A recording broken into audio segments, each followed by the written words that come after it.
और अब बात बांग्लादेश की, जिसने पहली बार इस बात को माना है कि बांग्लादेश में हिंदुओं पर हमला हुआ। जी हां, अल्पसंख्यकों पर अत्याचार हुआ, ये बात बांग्लादेश ने मान ली है। और ये बात तब मानी जब भारतीय विदेश सचिव विक्रम मिश्री ने ढाका में मोहम्मद यूनुस को पीएम मोदी का संदेश सुनाया और दो टूक कहा कि हिंदुओं की रक्षा करें और कट्टरपंथियों पर सख्त कार्रवाई हो।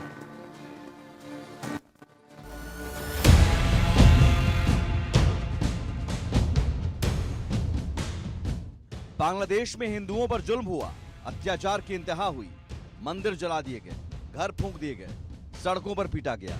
यूनुस सरकार में बेलगाम कट्टरपंथियों ने हिंदुओं का जीना मुहाल कर दिया।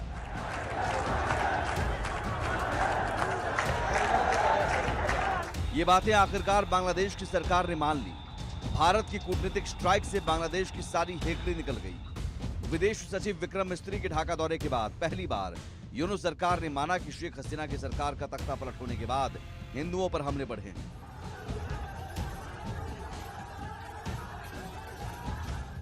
बांग्लादेश के अंतरिम सरकार के प्रमुख मोहम्मद यूनुस के प्रेस सचिव शफीकुल आलम ने कबूल किया कि शेख हसीना की सत्ता जाने के बाद देश भर में सांप्रदायिक हिंसा की घटनाओं के 88 मामले दर्ज किए गए।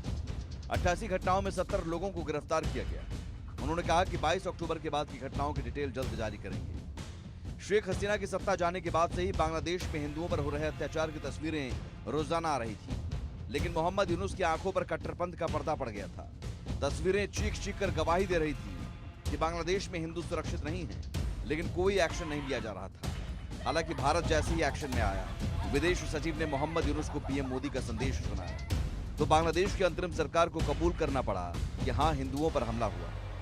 देश अभी तक मान ही नहीं रहा था कि वहाँ पे माइनॉरिटीज के ऊपर अत्याचार हो रहे थे। एटलीस्ट आज उन्होंने माना और लगभग 70 लोगों को उन्होंने गिरफ्तार किया, ऐसे उन्होंने बताया।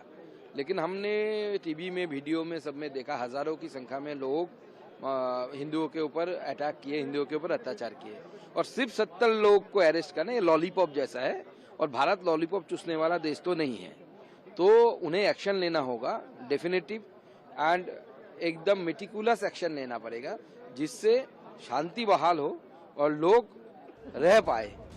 मोहम्मद यूनुस को भारत ने दो टूक कह दिया है कि जिन कट्टरपंथियों ने हिंदुओं पर जुल्म किया, जिन लोगों ने मंदिरों में तोड़फोड़ की, आस्था पर चोट की, उनके खिलाफ तो एक्शन लेना ही पड़ेगा। हिंदुओं पर अत्याचार अब बर्दाश्त नहीं होगा।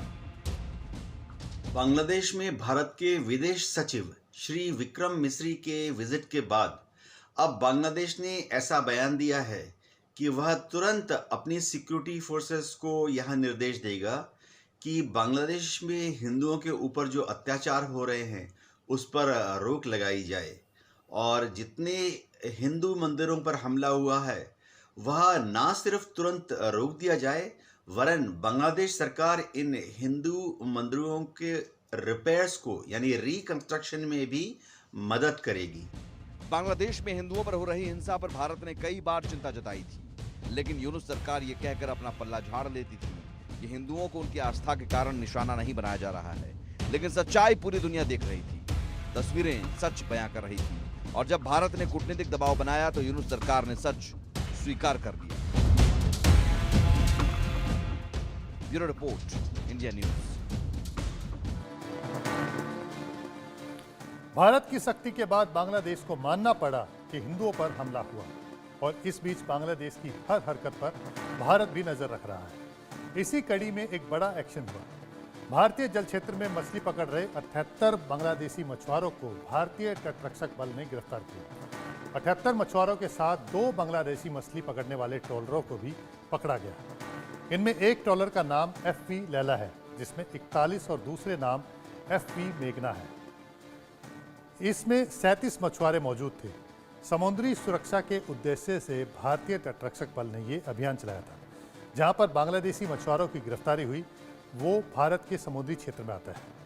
भारत के समुद्री क्षेत्र अधिनियम 1981 के तहत इनके खिलाफ मामला दर्ज किया गया है और दोनों जहाजों को आगे की जांच के लिए पारादीप ले जाया गया। लेकिन अब सवाल है कि भारतीय क्षेत्र में आने के पीछे बांग्लादेशी मछुआरों का मकसद क्या था? क्या कोई बड़ी साजिश रची जा रही थी?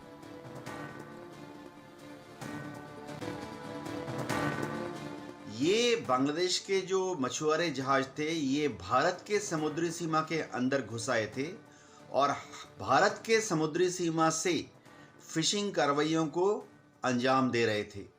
ऐसे में अब यह तय हो गया है कि भारत के मछुआरे और भारत के जो मछुआरों के छोटे छोटे शिप्स हैं या नौकाएं हैं वह भी बांग्लादेश की समुद्री सीमा में भविष्य में एंटर नहीं करेंगे।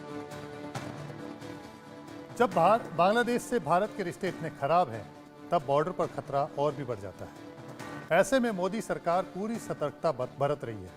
बांग्लादेश और पाकिस्तान के साथ सभी सीमाओं पर संवेदनशील इलाकों की निगरानी करने के लिए comprehensive integrated border management system लागू करने का फैसला लिया गया।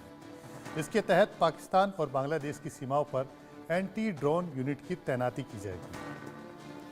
एंटी ड्रोन यूनिट का और भी ज़्यादा विस्तार किया जाएगा ताकि ड्रोन से होने वाले खतरों का मुकाबला किया जा सके। इसके लिए सीमा सुरक्षा बल यानी कि BSF, रक्षा यानी कि सेना, अनुसंधान संगठनों और DRDO मिलकर के काम कर रहे हैं।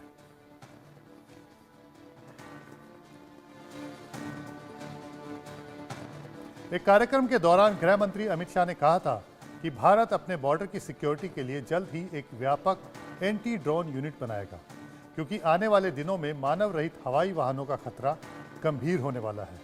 तो सवाल है कि क्या सरकार को भी अंदेशा हो गया है कि आने वाले दिनों में पाकिस्तान के साथ ही बांग्लादेश के बॉर्डर पर भी खतरा बढ़ने वाला है।